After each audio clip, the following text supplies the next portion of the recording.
And this cocktail of swine flu, let me tell you folks, there is no pandemic. That's a bold-faced lie. There's no one you know anywhere that have the swine flu. Okay? This is a engineered, manufactured way of getting the people to take the concoction in this that they have in the syringe. All right? In the syringe is a deadly virus that was put together in a laboratory. Okay?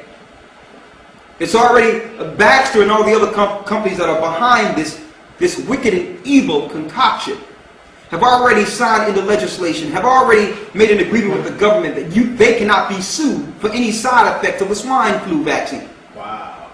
Knowing that when it was rolled out in 1976, that so many people were falling victim, more people died of the vaccines than the swine flu itself. That's number one. Number two, okay, the people started suing the pharmaceutical companies that rolled this garbage out and were paid billions of dollars, and they settled.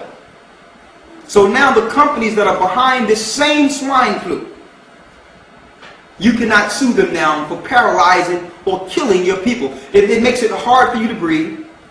Some people get paralyzed from the neck down.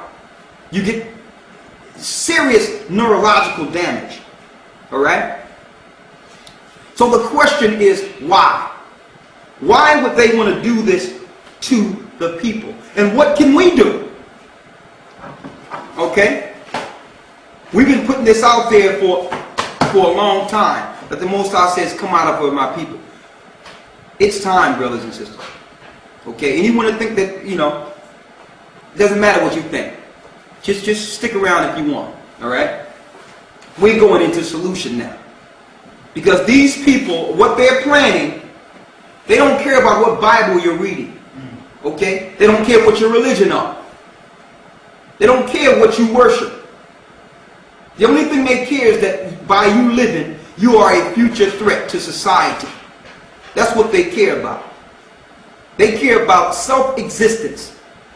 Okay? They care about the survival of the fallen doctrine and the wicked ones that are ruling this earth.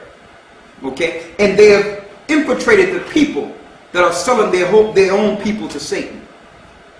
So some of you might ask out there, I don't want to get too far off topic, but some of you may ask, well, why would people want to help participate with the mass destruction of so many people? Why? Because these people are down with Satan. And you have to realize the Most High Spirit is not with a lot of these people in America anymore.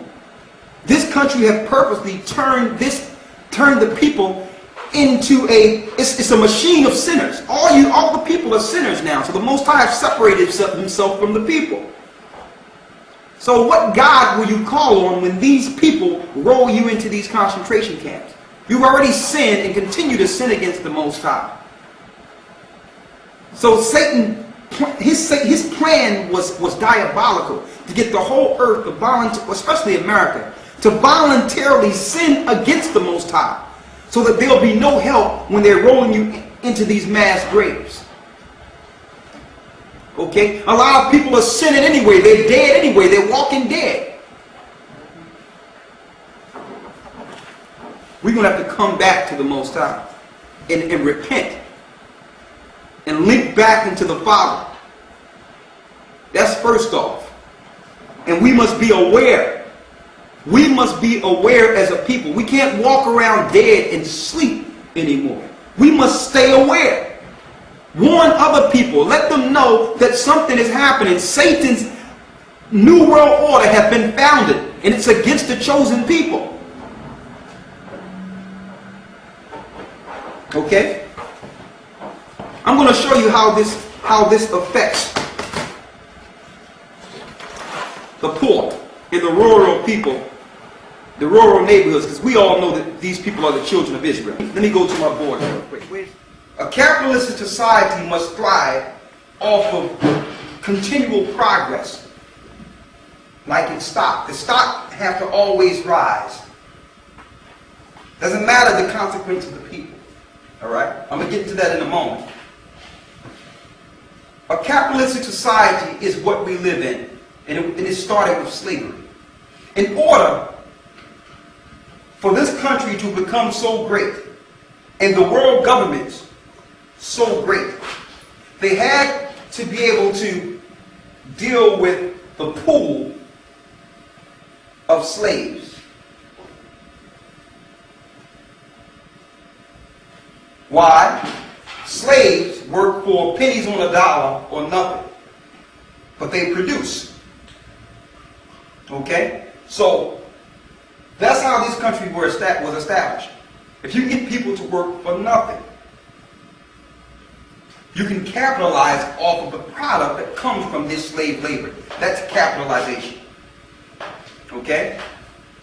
That's how this country was founded. Who are the slaves? The slaves of the children of Israel. The poor people. The Negroes that was brought over here. They're the slaves. Okay? The Puerto Ricans, the Indians, the people that are just working, the Mexicans. These are slaves. Okay? Now, as long as these people can work for low, pennies on a dollar, then stock will always go up in any company that can get slaves to work within their organization. Okay? But this became barbaric. Slaves or slavery became so barbaric to the point where they had to switch the game. They had to switch how people were perceiving slavery. So they brought in some scientists or psychologists to say, listen, we can still have slaves, but we have to make these people think they're not slaves. We have to change their means of living. They must think that they are part of regular society. Okay? So we have to bring forth a corporate structure. A corporate structure, an all-seeing eye, that the CEO is at the top, the slave is at the bottom, because you know the slave built the pyramids. Alright? So we have to have a system set up to watch these people, a new world order that can help us build, and when these people get aware of what's going on, we can exterminate them all together. There'll be no need, because we will move this capitalization, or this capital government, which they call democracy, all over the earth. So these slaves will become expendable. So what they did was they rolled out a guy named,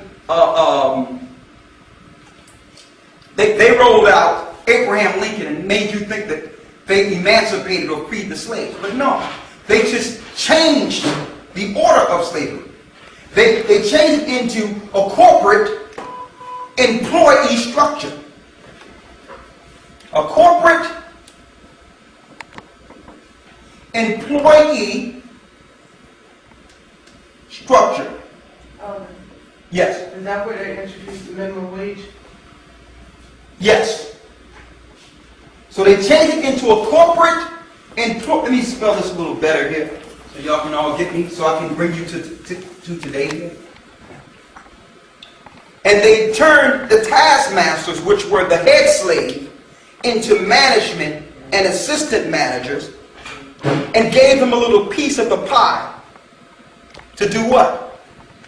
To oppose and to implement their system against their own. The same way with the so-called quote-unquote house Negroes had privilege. Your assistant managers and managers will go against the employees for the sake of the CEO. Same system.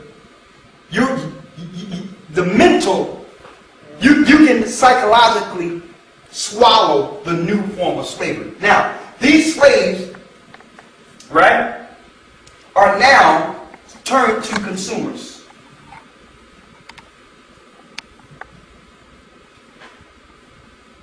Consumers. Alright? So when slavery was abolished, which they call, which is a bunch of garbage, okay? When slavery was turned from the barbaric slavery to capitalism, they realized that they could sell this idea to the world and capitalize. So you might wonder why the immigrants outside of the country get more privileges than American-born slaves or children of slaves. Why? Get Revelation the 18th chapter for me real quick. This goes into your businesses. Your small businesses especially are ran by immigrants.